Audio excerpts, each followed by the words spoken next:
Un privilegio poder estar en esta mañana, no solamente en la casa del Señor, sino que también estar detrás de este púlpito y tener el privilegio de poder compartir la palabra de Dios. Seguimos orando por nuestro pastor Jeremy, se encuentra mal de salud y está enfermo en casa, pero Dios le sanará pronto, es nuestra oración, y una vez más poder estar una vez más con nosotros, pero ya ves, con estos cambios tiene que haber un ajuste y ayer me habló el pastor Jeremy, me dice, hey, ¿sabes qué? Necesito que prediques, ¿verdad? Y no es como en la escuela, ¿verdad? Los maestros, ustedes, que hay varios, yo sé que son maestros aquí, llega el maestro, bueno, el maestro no puede llegar y no, pues ahí está el paquete, el sustituto, nomás dale esos papeles que colorean aquí, ¿verdad? No, cuando se trata del predicador, pues no trabaja así. Vi las notas del pastor Jeremy, no se crean, no me las pasó. Uno tiene que estudiar por sí solo lo que Dios tiene para compartir este día, y entonces, pues el día de ayer me ocupé un poco más, ¿verdad? De lo que había pensado. Yo pensé que todo el día iba a ser nomás a ver fútbol americano, pero no, era algo más, se tenía que estudiar y preparar. Doy gracias a Dios por eso. Es un privilegio poder predicar la palabra de Dios. Es por su gracia, no por méritos de uno, sino que por la gracia de Dios que nos da este privilegio de poder compartir su palabra y su verdad en esta mañana. Gracias por ser parte de este servicio, gracias por hacer un esfuerzo en venir y ser parte de la Iglesia Bautista de Betania, ya sea que usted asiste regularmente o nos visita este día. Es un privilegio tener con nosotros este día, y es nuestro deseo que, como fue la alabanza, un hermoso tiempo de poder juntos alabar a nuestro Dios, también que sea un hermoso tiempo de aprender de la palabra de Dios. Yo siempre digo que la fórmula es igual siempre. Es el Espíritu de Dios que toma la palabra de Dios y nos transforma a ser más según la imagen del Hijo de Dios. Esa es la fórmula que Dios usa, y yo creo que al estar aquí esta mañana es mi deseo que nos involucremos juntos en ese proceso un poco más este día, y es lo que quiero que podamos alcanzar en esta mañana. Gracias sean dadas a Dios, que es su Espíritu y su palabra que hacen la palabra. Uno como humano trata de lo mejor posible de poder dirigir nuestros pensamientos, pero a la misma vez es el Espíritu de Dios que trabaja en nuestros espíritus, y es mi deseo esta mañana que eso sea lo que se lleva a cabo.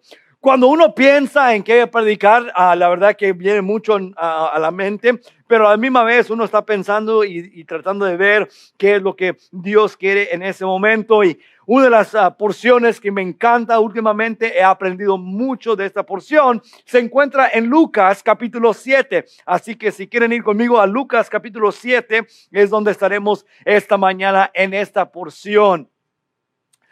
Lucas, si conoces un poco de este hermoso libro, Lucas, uno de los 4 evangelios, ¿verdad? Mateo, Marcos, Lucas, Juan, los 4 evangelios, y uno de los 4 evangelios de los libros conocido como los evangelios, dan mucho de lo que conocemos de la vida y la vida ministerial, de la vida terrenal de nuestro Señor Jesucristo cuando estuvo en este planeta Tierra durante ese tiempo y esa temporada.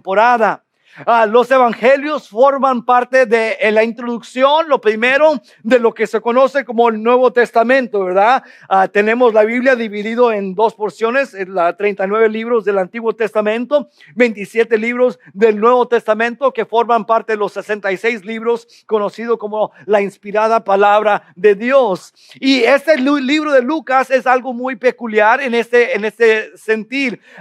Mucho de la vida ministerial de nuestro Señor Jesucristo fue con su pueblo, los judíos, y entre ellos todos los discípulos eran judíos.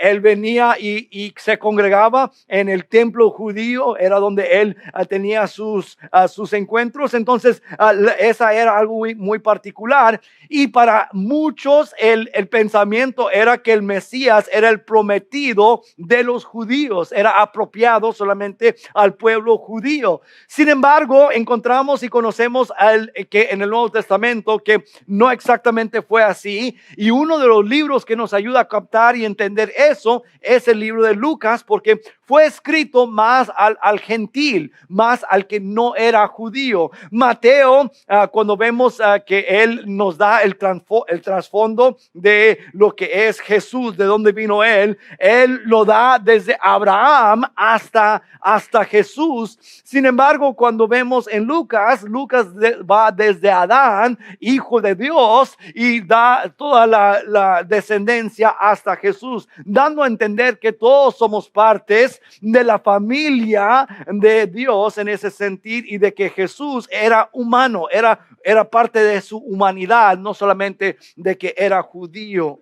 Y también en Lucas encontramos muchas porciones donde él hace énfasis en el evangelio llegando al gentil, es decir, al no judío. Y en muchas porciones él hace énfasis en eso, lo cual los sacerdotes, los saduceos, los fariseos no respetaban, no les gustaba, porque para ellos esto era muy solamente para los judíos, era su pensamiento.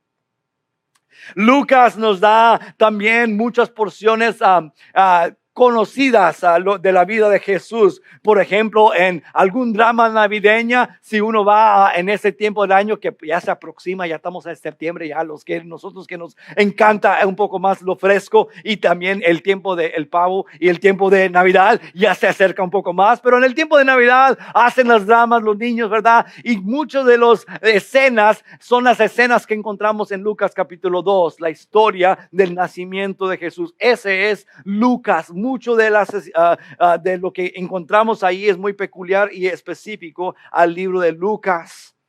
Lucas nos da en los primeros capítulos ya el entendimiento de quién es Jesús, y luego comienza la vida ministerial de Jesús, y él comienza el sermón en el monte, comienza a dar un poco más de las instrucciones a lo que es ser seguidor de Jesús. Aún en el capítulo anterior, él llama a los 12 discípulos por nombre, y por primera vez de los seguidores de Jesús, él escoge estos 12 que van a ser sus apóstoles, van a ser sus seguidores de más cerca, de un círculo un poco más cerca. Y ahí encontramos en el capítulo 6, él los nombra a ellos y comienza a dar instrucciones tanto a ellos como también a las multitudes que comienzan a seguirle a él. Para este tiempo ya había comenzado a hacer obras de milagros, obras de sanidad, obras demostrando su poder, y algo especial de que no era un rabí cualquiera, sino que él tenía algo diferente.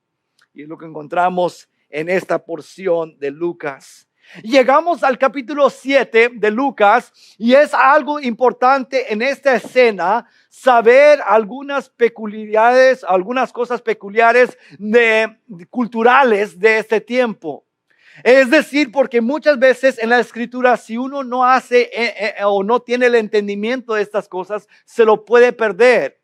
Nosotros que vivimos en un lugar multicultural, entendemos esta realidad, ¿verdad? Hay ciertas cosas que uno puede decir o hacer aquí, que si lo haces al otro lado del río, se lo va a tomar diferente. La persona lo va a tomar diferente, porque hay ciertos cambios culturales que se llevan a cabo nomás entre el río del lado norte y el lado sur.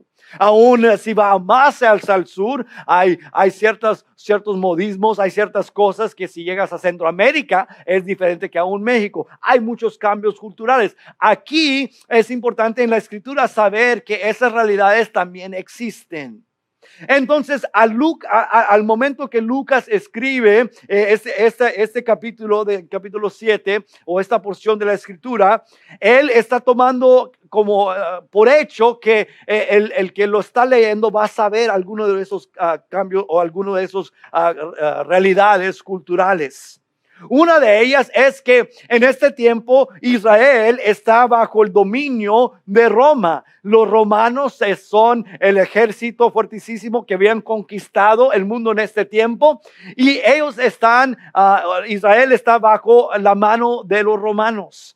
Y como están bajo ellos, los romanos han dejado soldados, han dejado ejército encargado de diferentes aspectos de estas regiones del mundo en este tiempo. Y entre esos soldados hay algunos que son líderes. Y uno de ellos es un centurión. El centurión es uno que estaba a cargo de 100 soldados. Por eso la palabra, ¿verdad?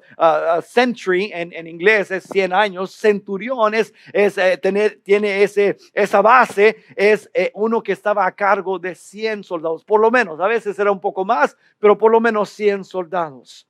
Este líder romano no siempre era de Roma, pero sí siempre era gentil. No iba a ser un judío. Tal vez pudiera haber sido un samaritano que era mitad judío y mitad de otra persona, pero de otra nación. Pero por seguro no era israelita, no era judío.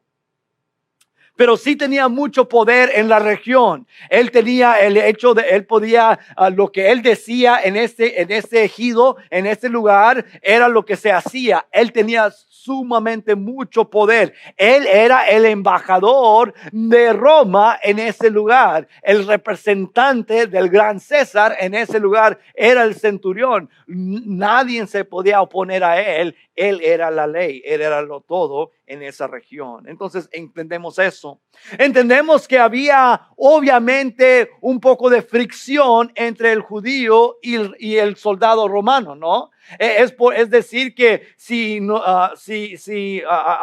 por decir en esta nación en un tiempo estaban los indígenas y llegaron los soldados americanos, había fricción entre ellos. Ustedes están tomando nuestros lugares, están poniendo sus leyes sobre nosotros, están teniendo que imponer taxas sobre nosotros. Todo eso causa fricción. Bueno, esa realidad existía en este tiempo a la misma vez. Entonces, normalmente no había un sentir de amigos entre romanos y judíos. Normalmente no había un sentir de que una fraternidad entre un centurión y el pueblo judío en ese lugar. Normalmente eran los que abusaban de su poder, hacían conflicto para el judío en su diario vivir y hacían sus vidas difíciles.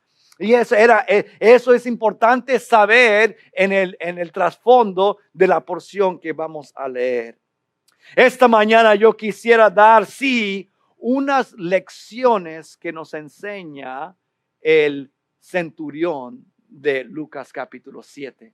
Porque yo creo que por alguna razón, sabemos que hay una razón por el cual el Espíritu de Dios permitió que el doctor Lucas nos dejara esta porción en la Escritura para poder por siempre tener esta realidad frente a nosotros. Entonces hay lecciones que nos enseña. Y normalmente uno diría, un centurión no me va a dar una lección porque él es gentil. Normalmente para el judío iba a pensar, bueno, él es gentil, no tiene nada que enseñarme. Normalmente el pensamiento iba a ser que ese líder romano era alguien que no agradaba a Dios, no andaba en los caminos de Dios. Eso era lo normal, era el pensamiento del tiempo. Pero sin embargo, esta mañana yo creo que tenemos una gran oportunidad para poder aprender algo de alguien que tal vez no se pensaría mucho de lo que él enseñaría. Sin embargo, a través de estos versículos encontramos algo sumamente importante. Pocas veces en la Escritura el Señor Jesucristo enfatiza ciertas personas o ciertos aspectos de una persona de un nivel tan alto, pero en esta porción sí lo hace. Y hay algunas razones que yo creo que hay lecciones que aprender del centurión. Y esta mañana, al leer la palabra de Dios, quiero compartir algunas lecciones que me han enseñado a mí y que espero que sean de ayuda para cada uno de nosotros. Que al salir de aquí, mi deseo es que cada uno de nosotros, al venir a un encuentro con la realidad, con la verdad de la palabra de Dios, salgamos de aquí cambiados, deseando poner en obra algo nuevo que aprendimos de la palabra de Dios. Porque si no, ¿para qué venimos? sino es para aprender y para cambiar nuestras vidas, alinearnos más con la palabra de Dios. Entonces, ¿para qué venimos? La religión nos enseña ritos y ceremonias. La palabra de Dios nos enseña un avivamiento de una vida activa, interactuando, viviendo, creciendo con el Señor Jesucristo. Yo creo que esta mañana ese es nuestro deseo, es poder hacer eso, cumplir ese propósito. Entonces vayamos a la escritura en capítulo 7 de Lucas, y quiero dar lectura del versículo 1 al 10, y luego encomendaremos la ayuda de Dios y trataremos de aprender algunas verdades esta mañana. Dice así Lucas capítulo 7: después que hubo terminado todas sus palabras al pueblo que le oía, entró en Capernaum. Ahora, aquí está Jesús. En los capítulos anteriores, las bienaventuranzas, todo lo demás son las lecciones que Él da. Está enseñando muchas lecciones, principios bíblicos. Se le acomoda más y más gente viniendo a ver sus milagros, viniendo a escuchar sus instrucciones, tratando de aprender más de lo que Él está queriendo enseñar. Y habla y enseña mucho. Y luego sale de este lugar, de esa región, y va a Capernaum, una ciudad a la orilla del lago de Galilea. Y ahí Él está ahí en esa ciudad, el cual en verdad, si uno estudia la vida de Cristo, va a encontrar Capernaum en muchas otras instancias. Es algo de como casi base para Él en mucho de su vida ministerial aquí en la tierra. Capernaum, ahí nos encontramos. Dice: y el siervo de un centurión, a quien éste quería mucho, estaba enfermo y a punto de morir. Algunas aclaraciones muy importantes. Es decir, gracias, hermano. Es decir, que en la escritura, lo que encontramos aquí para el que estaba leyendo originalmente, ya le hubiera impactado estas verdades en el versículo 2. El siervo de un centurión. Los centuriones tenían siervos. Eso no impacta a nadie. Era esclavo de la casa. ¿Okay? Era culturalmente aceptado, era normal que habían esclavos o siervos no pagados, por decir, en la casa de muchos líderes y personas de alto nivel. Pero sí, la siguiente frase nos debe de captar la atención: a quien éste quería mucho.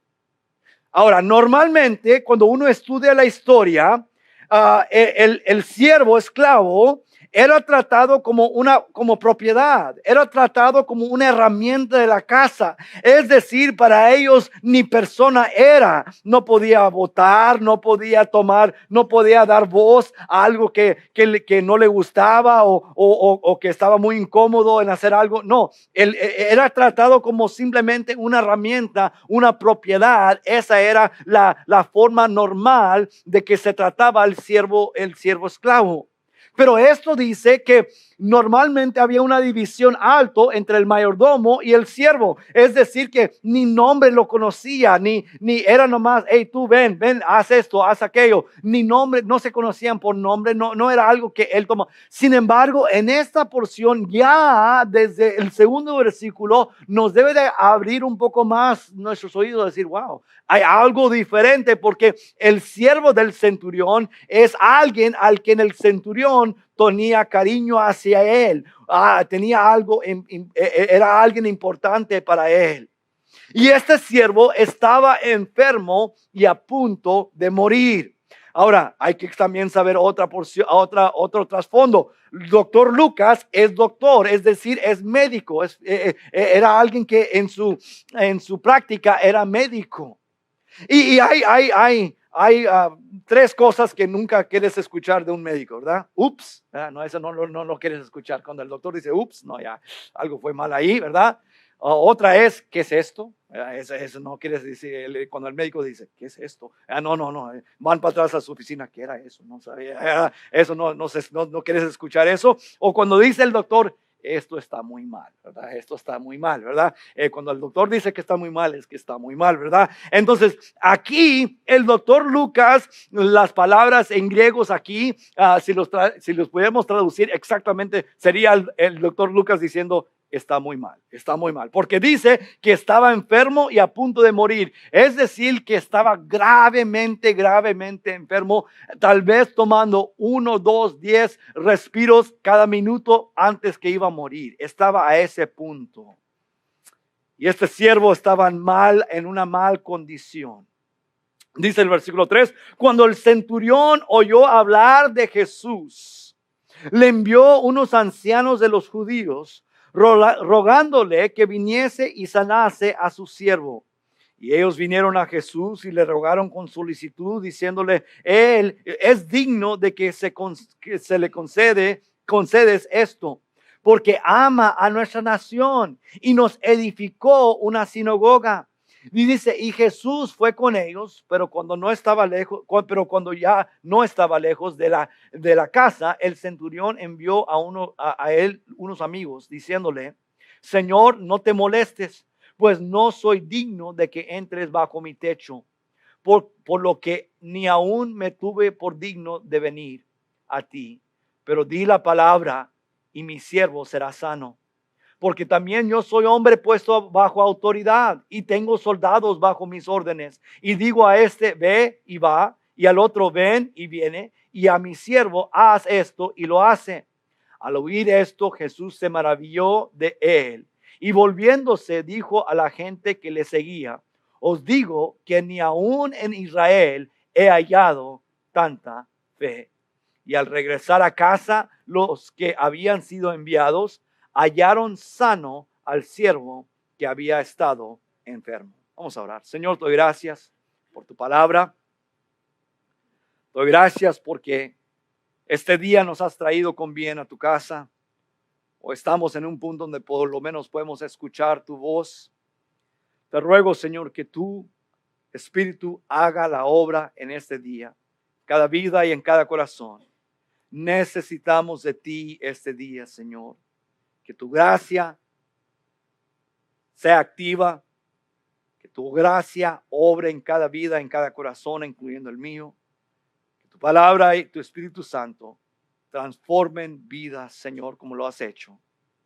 Te pido, Señor, que tú estés en este servicio y en cada servicio que se está llevando a cabo, donde tu palabra está siendo predicada. Te pido todo esto en el nombre de Cristo Jesús. Amén y amén. Encontramos varias cosas impactantes del centurión, lecciones del centurión. Algunas cosas que me captan la atención y espero en estos breves minutos que tenemos juntos puedan ser algo de beneficio a nuestras vidas para poder ahora ponerlo en obra y ahora poder ver en nuestro camino, en nuestro diario vivir, cómo esta realidad se puede impartir en nuestras vidas. Primeramente veo yo un gran problema. ¿Cuál es el gran problema? Bueno, un gran problema porque encontramos a un siervo, a un humano, a una persona muy grave de salud, fuera de tiempo. Es decir, probablemente que este siervo era joven, porque normalmente los siervos eran jóvenes, eran fuertes, hábiles para trabajar. Y este siervo esclavo estaba en una edad, en un tiempo donde esta enfermedad lo había debilitado de tal forma donde estaba enfermo y a punto de morir. Se encontraba en un gran problema, enfermo. Pero no solamente eso, encontramos otro gran problema. El centurión, el dueño de este siervo esclavo, también se encuentra en un lugar donde él quiere pedir ayuda de un rabí que él sabe que ha estado sanando a las personas. Había estado en la región sanando personas, haciendo obras milagrosas, y él conocía y había oído de este gran rabí de su tiempo, conocido como el que sanaba. Sin embargo, había una gran división entre aquel soldado romano y aquel rabí judío. En la mente del tiempo, en la mentalidad del tiempo, el centurión romano pensaba, hay una división entre yo y el rabí, el que puede ayudar a aquel siervo esclavo que yo quiero mucho, al cual yo le tengo mucho aprecio. Yo necesito que este rabí lo pueda venir a sanar, pero yo sé que si yo voy, yo no voy a poder, él no me va a hacer caso, yo no me voy a poder acercar, no va a tomar en cuenta quién soy yo, nomás me va a ver mi uniforme, va a saber quién soy yo, mi posición, y él me va a rechazar. Entonces él envía a los líderes religiosos de su área. Ahora, estos líderes religiosos también se encuentran en un gran problema. Ellos quieren ayudar a este centurión romano. ¿Por qué? Bueno, la porción nos dice por qué. Porque cuando van con Jesús, ellos les dicen, Él es digno de que le concedes esto porque ama a nuestra nación. Había sido un buen líder en la región. Amaba al pueblo al cual él era mayordomo, estaba encargado de ellos, estaba a cargo de ellos y los había tratado bien. Amaba a la nación de Israel, lo cual era muy peculiar para un centurión romano. Pero no solamente eso, dice el versículo 5, y nos edificó una sinagoga. Si uno estudia esto, no dice o no está dando a entender que dio permiso. No, lo que está diciendo es que este centurión de su propia bolsa financió y ayudó para que la región tuviera su propio templo donde las escrituras pudieran estar, porque las escrituras no existían como existen hoy. ¿Cuántos de ustedes tienen su Biblia hoy? Levanta la Biblia. Ok, usted y yo tenemos la Biblia hoy. En este tiempo no había eso, no existía la Biblia en las manos de las personas. Era en el templo donde existían aquellos rollos de Isaías, de Salmos, de Proverbios, de Génesis, de Éxodo. Era nomás en el templo. Entonces, él había construido un lugar donde los judíos podían juntarse a conocer la palabra de Dios, donde podían alabar a Dios, donde podían congregarse. Y este centurión romano había hecho esto para esta región. Y estos líderes religiosos de este lugar fueron llamados por el centurión romano diciendo, hey, aquí está mi siervo enfermo al punto de morir. Allá está un rabí que está haciendo sanidades por todos lados. Vayan por mí y pídenle, porque yo sé que hay una división entre el rabí y yo. Un gran problema. Un gran problema de un siervo enfermo. Un gran problema de una división entre el centurión romano y Jesús. Un gran problema porque los líderes judíos ahora pensaron, bueno, si no nos hace caso, ¿cómo vamos a quedar frente a este hombre que ha sido justo y bueno con nosotros? Nos amó, nos ayudó, nos financió para que pudiéramos tener un templo. ¿Qué va a pasar? Un gran problema. Así es en la vida, ¿no? A veces, un gran problema. Profesor mío en la escuela, en la Universidad Cristiana, me decía, o estás saliendo en un problema, o estás en un problema, o estás al punto de enfrentar un problema, porque esa es la vida, es la realidad. Al crecer uno entiende esa realidad, especialmente ustedes adultos entienden esa realidad más y más, ¿no? Tristemente, si no es un problema de salud, problema matrimonial, un problema entre familia, problemas en el trabajo, problemas interiormente, psicológicamente, emocionalmente, problemas. La vida es problemas. Y muchas veces nos encontramos en gran problemas. Esta porción nos presenta grandes problemas, un gran problema. Un siervo enfermo. Una realidad de una división que existía.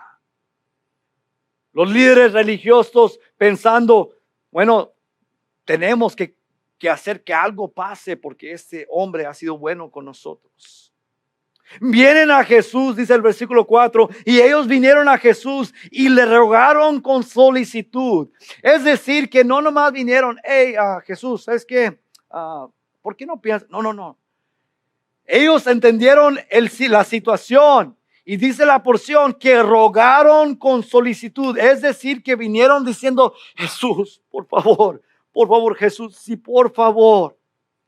Y noten la diferencia que vamos a aprender entre los líderes religiosos del tiempo y el centurión romano.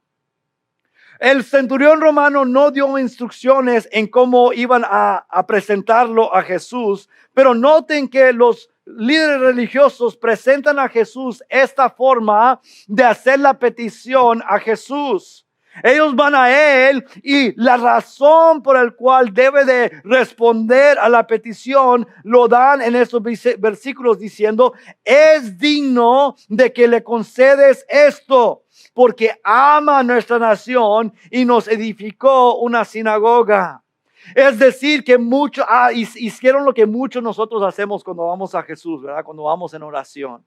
Señor, es que ya sabes que pues yo voy al servicio los domingos, voy a Betania, yo voy y Señor, por favor, haz esto por mí. Vamos a una negociación, cuando vamos en oración, en petición a Dios, vamos diciendo, bueno, pues yo he sido bien fiel en mis diezmos y ofrendas, Señor, ayuda a que el carro nunca se quiebre. Y vamos a una negociación con Dios pensando que es esa forma en la cual vamos a ganar favor a Dios. Ese era el pensamiento de estos ancianos judíos, líderes judíos. Sabían que en su forma humana de pensar, su forma de pensar humanamente, sabían que si nomás iban a Jesús diciendo, Jesús, este centurión romano necesita tu ayuda, ven, ayúdale. En su forma humana de pensar, iban a decir, él va a decir inmediatamente, no, es romano, es gentil, es centurión para acabarla, es de los peores. Los que andan haciendo más problemas para mi nación, para mi país. Mis primos, mis tíos, mi familia. Son los que se roban las taxas, son los que ponen las leyes que nos hacen la vida tan complicada. Entonces se encuentran en un gran dilema, un gran problema. Y humanamente le quieren figurar. ¿Cómo vamos a hacer esto? ¿No te has encontrado ahí? Viene un gran problema y tú dices, bueno, déjale figuro aquí. ¿Cómo le voy a hacer? ¿A quién le voy a hablar? ¿Con quién tengo que platicar? ¿Cómo lo voy a mover aquí de un lado a otro? Una oportunidad de aprender algo esta mañana de lo que era lo que Jesús quería que quedara grabado, de lo que era importante que un discípulo hiciera y cómo se portara. ¿Por qué? Porque en los versículos anteriores, en el capítulo 6, Él está dando instrucciones y lecciones sobre cómo se va a comportar un discípulo. Aquí Él da una ilustración de aquel discípulo en acción. Y uno pensaría, sí, hermano John, así es, los líderes religiosos son aquellos discípulos en acción. No. Porque el carácter número uno de la historia no son los líderes o los ancianos religiosos, no, es un romano, un gentil. Uno que normalmente, culturalmente, sería afuera del círculo de los buenos. Estaría allá afuera, entre aquellos que no hacen lo correcto.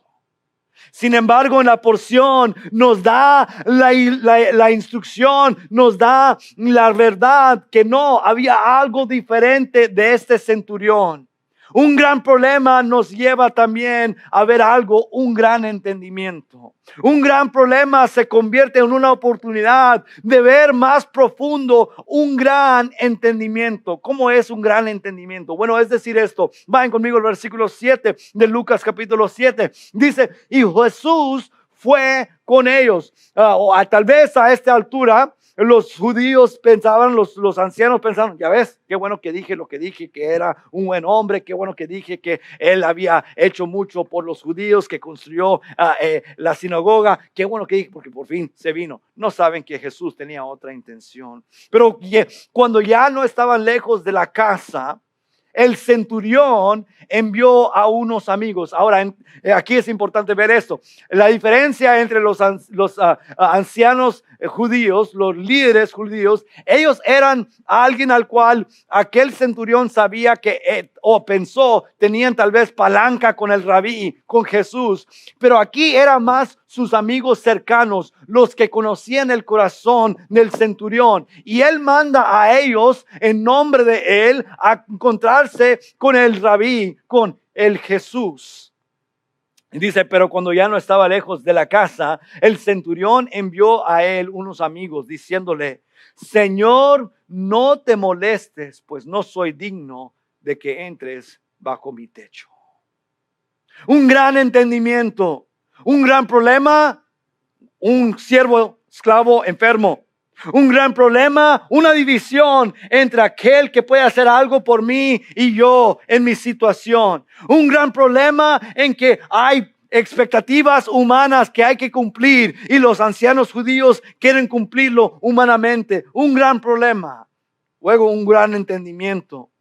¿Cuál es aquel gran entendimiento, Pastor John? Bueno, primeramente, un gran entendimiento de él mismo. El centurión nos da la lección que él entendía él mismo muy bien. Dice la porción, Señor, no te molestes, pues yo no soy digno de que entres bajo mi techo. Wow. Normalmente, donde existiría el orgullo, el poder, el sentir de enaltecerse. Este centurión que en muchas otras porciones encontramos centuriones que hacían muchas otras cosas completamente diferentes. Este centurión tenía un gran entendimiento de sí mismo.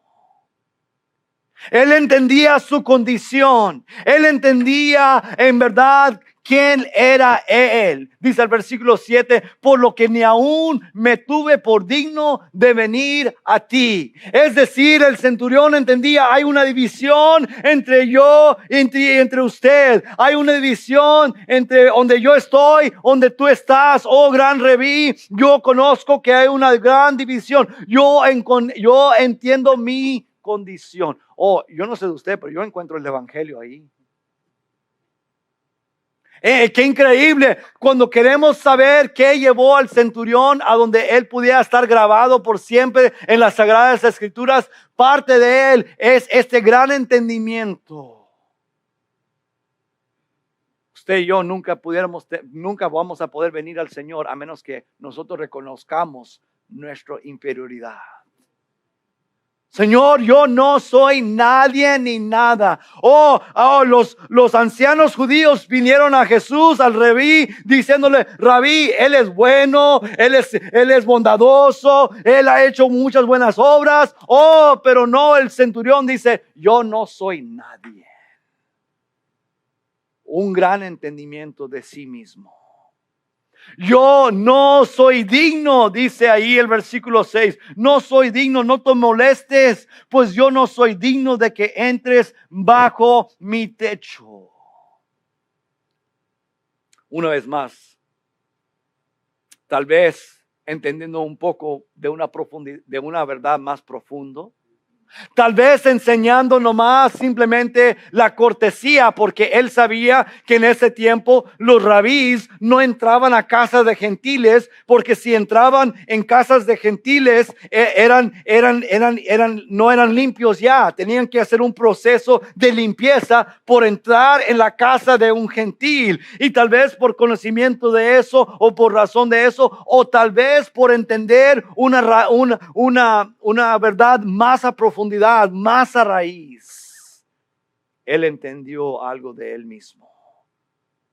No soy digno de que entres bajo mi techo, ni por lo que ni aún me tuve por digno de venir a ti.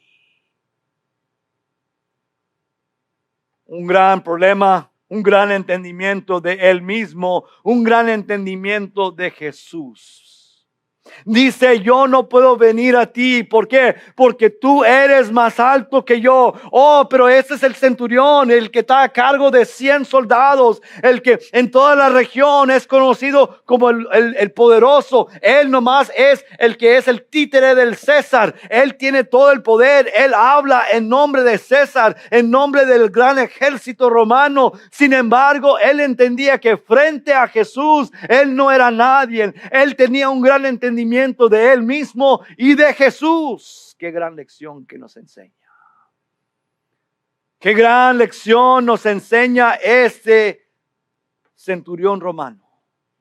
Humildad, amor por el semejante, el deseo de ser humilde frente a Dios y la necesidad de entender que hay una división. Oh, gloria sea a Dios, que aquella división entre Dios el perfecto y el hombre imperfecto hace 2000 años atrás fue satisfecho cuando su Hijo Jesucristo vino a morir en mi lugar y en tu lugar. Hizo el puente entre aquel hombre imperfecto, entre aquel hombre indigno y aquel Dios perfecto y digno de toda alabanza. Oh, quiero decirle que este centurión entendía la realidad de él mismo, entendía la realidad de Jesús. ¿Dónde entendió esa realidad? Era mi pregunta al estudiar esta porción. Llegó a mi mente, ¿cómo supo él eso? Y luego comencé a pensar más a profundidad un poco de lo que nos enseñó la porción.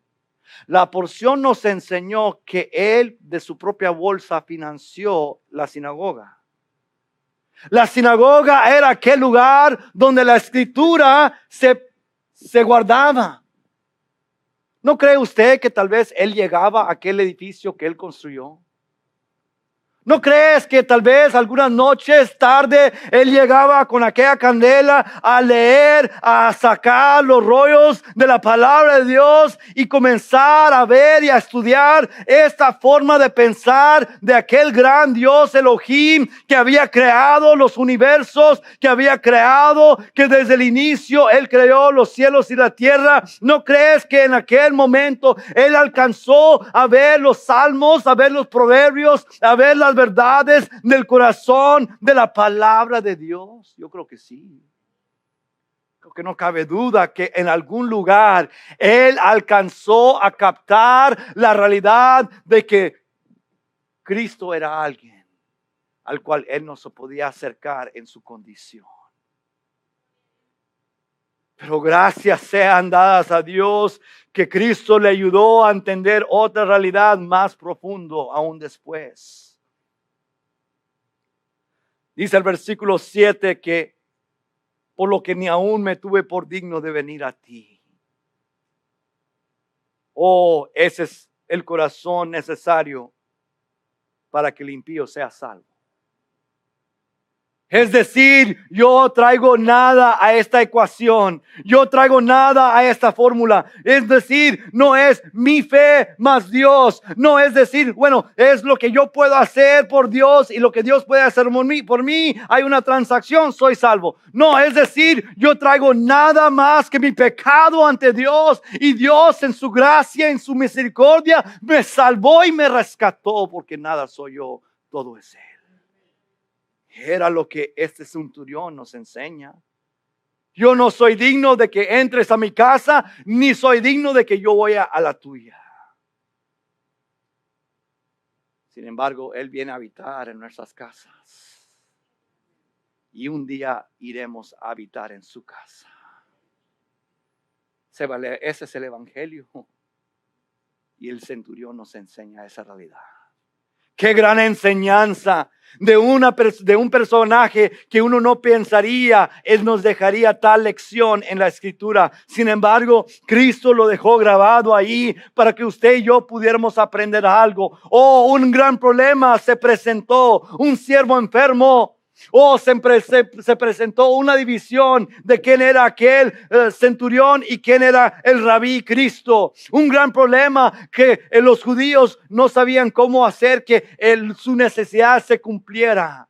Pero hubo un gran entendimiento de quién era Él, de quién era Jesús, de cómo era su autoridad y su poder. ¿Cómo es eso, Pastor Jan? Bueno, vayan conmigo al versículo 7. Por lo que ni aún me tuve por digno de venir a ti, pero di la palabra y mi siervo será sano.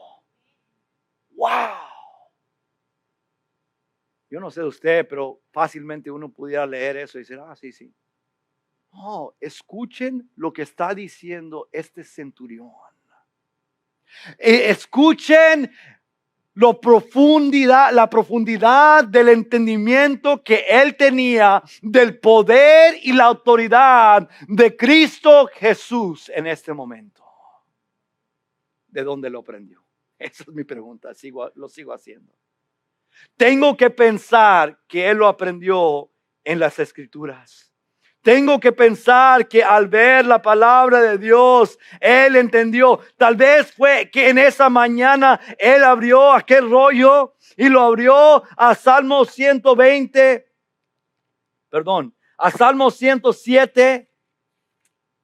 y el versículo 20. En Salmo 107, el versículo 20 dice, envió su palabra y los sanó y los libró de su ruina. Tal vez esa mañana aquel centurión o el día anterior estuvo ahí en aquel sinagoga y leyendo la palabra de Dios, captó la realidad, llevado por el Espíritu Santo, guiado por el entendimiento que Dios nos da. Y querido oyente, nos dio una gran instrucción y una gran lección. Entendió lo de él mismo.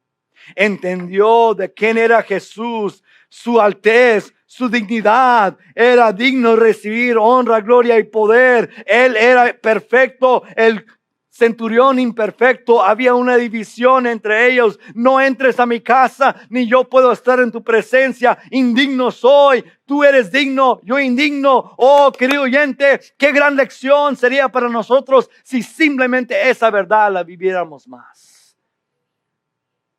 Y en gratitud recibiéramos la obra de gracia de Dios en nuestras vidas. Que no camináramos por nuestra vida pensando, yo me merezco esto, ¿cómo estoy aquí? ¿Por qué esto pasa en mi vida? Yo no merezco esto, yo no merezco aquello. Oh, como en esta cultura y en esta generación encontramos mucha esa actitud. Pero este centurión no demostraba esa actitud. Él demostró, yo no merezco nada. Indigno soy, ni de estar en tu presencia, ni de tú estar en mi casa. Pero nomás di la palabra y se llevará a cabo. Da él un poco más de trasfondo de cómo él aplicó tal vez aquella porción de Salmo 107, 20. Y él dice en el siguiente versículo, porque también yo soy hombre puesto bajo autoridad y tengo soldados bajo mis órdenes. Y digo a este, ve y va, y el otro ven y viene, y a mi siervo, haz esto y lo hace. Él entendía un gran verdad, tenía un gran entendimiento de él mismo, de Jesús y del poder y la autoridad que Jesús tenía, que simplemente tenía que decir la palabra, que se sanara y que se pudiera haber sanado en ese instante. Wow. Qué increíble realidad encontramos aquí. Que él pudo haber dicho en ese momento, yo entiendo esto, lo que es la autoridad y el poder que tú tienes, Jesús. Y por eso encontramos la frase en el versículo 9. Al oír esto, Jesús se maravilló de él. Muy pocas veces encontramos en la Escritura que Jesús se maravilla de cosas. Es decir, porque casi son dos veces, una en esta porción y la otra cuando va a un pueblo que debe de creer en Él y no creen en Él. Y dice la palabra de Dios que Él se maravilla de su incredulidad. Después de haber visto todas estas cosas, el pueblo judío en este lugar aún todavía no creían en Él. Y Lucas casi como a propósito les deja, mira, este gentil teniendo un conocimiento más profundo, teniendo una fe más grande, un gran fe fue demostrado en este momento. Un gran problema, un gran entendimiento, lo llevó a un momento de un gran fe. Cuando tenemos gran fe en las grandes promesas de Dios, nos lleva a grandes resultados, que es lo que encontramos. Dice el versículo 9, al oír esto, Jesús se maravilló de él y volviéndose dijo a la gente que le seguía, os digo que ni aún en Israel he hallado tanta fe.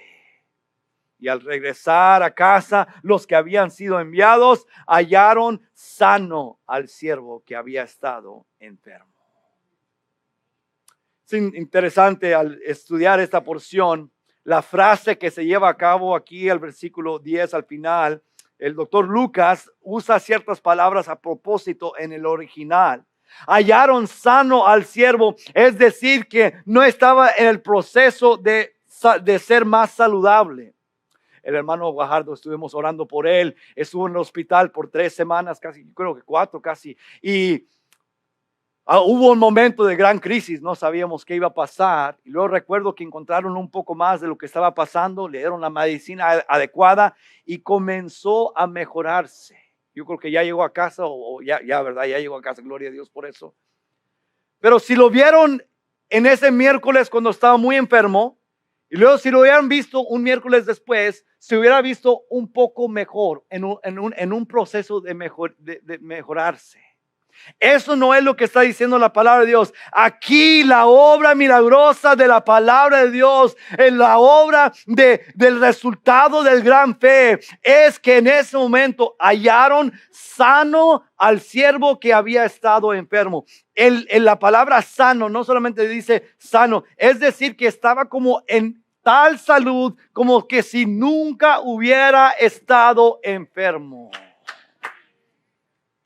Usted y yo hoy estamos como que si nunca hubiéramos estado enfermos, porque hubo aquel que hizo la obra milagrosa en nosotros. Cuando creímos en la obra de fe que el gran Rabí Cristo Jesús puede hacer en nosotros, indigno éramos, Él sí era digno, pero gloria a Dios que hace 2000 años Él hizo la obra por nosotros que no pudiéramos hacer por nosotros mismos. Y al entender nuestra condición, al entender Jesús, quién es Él y el poder de su autoridad, Él hizo por nosotros lo que no pudiéramos hacer por nosotros mismos. Y el gran problema de vivir en pecado, de nacer en pecado y estar separados de Dios, en ese momento fueron curados y fue como nunca hubiéramos estado enfermos antes. Gloria sea a Dios. La historia del evangelio se encuentra aún en esta porción. Una gran fe, un gran fe. Lo dejó a Jesús impresionado, maravillado. Aquel centurión, normalmente tomado como un carácter de los malos, entre aquellos que hacían lo opuesto a lo que agradaba a Dios. Y en esta escena encontramos un centurión que no solamente agradó a Dios, pero que hizo más allá y tenía más profundo conocimiento de la verdad de Dios que aún muchos otros. Querido oyente, centurión tiene mucho que enseñarnos. ¿Te encuentras en problemas en la vida, sean problemas grandes, de sentirte separado de Dios, sean problemas pequeños, conflictos matrimoniales, conflictos en el trabajo? Te encuentras en problemas. Hay que ver y hay que buscar para tener un gran entendimiento, más entendimiento. Porque ¿qué le ayudó al centurión en esos momentos de crisis? Era el poder entender lo que él tenía frente a él, entender las realidades de la palabra de Dios, entender que la palabra de Dios era suficiente para su necesidad. Oh, él dice ahí en el versículo 7, pero di la palabra y mi siervo será sano. Conocimiento y fe. Conocimiento y fe. Conocimiento y fe. Querido oyente, ¿por qué estamos aquí domingo tras domingo? ¿Por qué venimos a los grupos, a los pequeños grupos a estudiar la Biblia? ¿Por qué debes de estar en la palabra de Dios a diario en tu tiempo devocional? Porque al tener más profundo entendimiento de la palabra de Dios, vas a poder encontrarte en los conflictos de la vida y vas a poder aplicar las verdades de los principios de Dios. Y ahora tú vas a poder encontrar gran fe para enfrentar aquellos problemas. Y las obras de Dios en tu vida van a ser maravillosas. Van a ser milagrosas. Oh, querido oyente, el centurión tiene mucho que enseñarnos. Jesús fue maravillado por aquel gran fe. Jesús fue impresionado por aquella obra en el cual fue manifiesta su fe.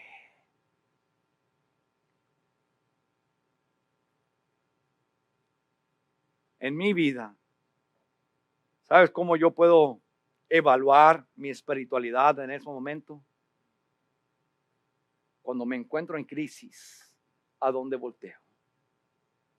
Cuando me encuentro en conflictos, ¿qué principios pongo por obra? ¿Las humanas? O aquellos ancianos religiosos, es porque él es bueno y es que no, es que él construyó esto y negociaban con Dios. No los alaba Dios. Cristo no se queda maravillado de la obra que el centurión había hecho, no. Pero cuando aquel centurión dijo, yo indigno soy de estar en tu presencia ni de tú estar en mi casa. Pero tú tienes poder. Tú eres el Todopoderoso.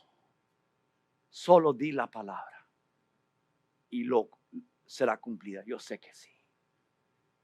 Así como yo le digo al siervo, haz esto y lo hace, todo el mundo responde a tu voz. Wow. A veces al evaluar mi fe, pienso yo, bueno, pues por lo menos tengo poca fe. ¿Eh? Tal vez no tengo gran fe, pero tengo poca fe. Y luego leo en la escritura que dice que si tenemos poca fe, diríamos a aquella montaña, ¿qué? Muévete. ¿Y qué pasará? Se moverá. Y pienso yo, no he movido ninguna montaña. Me hace que ni poca fe llego. Cuando quiero enaltecerme porque estoy aquí, estoy sirviendo, estoy haciendo aquello, me recuerdo aquel porción donde Pedro sale del barco. En aquella tormenta de 6 horas, está ahí la tormenta rugiendo, están en el mar y en ese momento Cristo en esta porción no está en el barco con ellos, con otra porción donde nomás habla y calma. No, en esta porción no está con ellos, sin embargo llega caminando sobre las aguas y Pedro es aquel que dice, Jesús, deja que yo voy contigo. Y Jesús dice, ven, salte del barco. Comienza a caminar sobre el agua hacia Jesús. Y yo digo, wow, yo estoy con los otros 11, yo no me salgo. No han notado eso en esa porción, nomás Pedro salió, los demás, échale ganas, Pedro, dale, parece que sí. Pero en un momento las olas se levantan, se distrae Pedro de poner su vista en Jesús, se comienza a hundir. Y Jesús lo rescata y le dice, ¿por qué dudaste? ¿Dónde se te fue tu fe? Yo me quisiera ver en el centurión, pero a veces me veo más en Pedro. Pero en esta mañana recibamos la lección que el centurión nos deja. Salgamos de aquí con un deseo de enfrentar los problemas, con un gran conocimiento de Dios, con un mejor conocimiento de Dios y de poder aplicar aquel conocimiento más a los conflictos de la vida y de poder decir, ¿sabes qué? Aunque indigno soy, Él es digno. Aunque Él es perfecto y yo imperfecto soy, Él ha traído sanidad a mi vida como que si nunca hubiera estado enfermo. Y no por méritos míos, sino por los méritos de Jesucristo. No para gloria mía, sino para la gloria de Dios. Cuando conocemos más del corazón de Dios, sabemos cómo pedir según el corazón de Dios. ¿Saben por qué muchas peticiones no son contestadas como nosotros queremos? Porque la pedimos como aquellos ancianos, según nuestra fórmula humana. Yo voy, ayúdame, Señor. Voy a ser fiel, que nunca me corran el trabajo, que nunca se quebre el carro. Y nos negociamos. En vez de decir, Señor, yo indigno soy, pero tú tuviste misericordia de mí. Y en tu gracia, tú haces por mí lo que yo no merezco. Porque tú eres poderoso. Y para que tú recibas la gloria, haz esto en mi vida. Para tu gloria. Lecciones que nos dejó el centurión. Vamos a orar. Señor, te doy gracias porque tú eres bueno. Tú eres paciente para con nosotros. ¿Cuántas veces, Señor, nos encontramos como Pedro? En momentos en el cual queremos lanzarnos para hacer grandes cosas para ti, pero te perdemos de vista. Nos ocupamos pensando más en los problemas, las tribulaciones, las tormentas, de que tú estás con nosotros ahí en ese momento.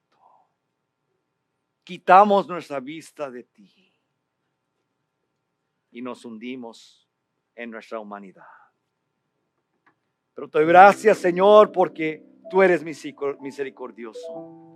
Te doy gracias, Señor, porque nos dejas la lección de aquel centurión que no en su oficio, en su posición, en su cultura, normalmente no fuera aceptado por ti. Pero tú tuviste misericordia. Tú viste su corazón más que tus obras. Tú conocías que tú ibas a ser glorificado a través de su fe. Y tú respondiste según tu gracia. Señor, ayúdanos a ser sinceros contigo. Ayúdanos a ser verdaderos contigo. Oh, aquellos amigos querían aparentar algo para aquel centurión y el centurión dijo, no, yo no soy nadie. Yo no he hecho nada. Indigno soy, indigno soy. Pero tú tienes el poder. Tú tienes la autoridad. Todos responden a tu voz. Ayúdame a implementar tu voz en mi vida. Para que yo pueda alcanzar la victoria en la vida cristiana.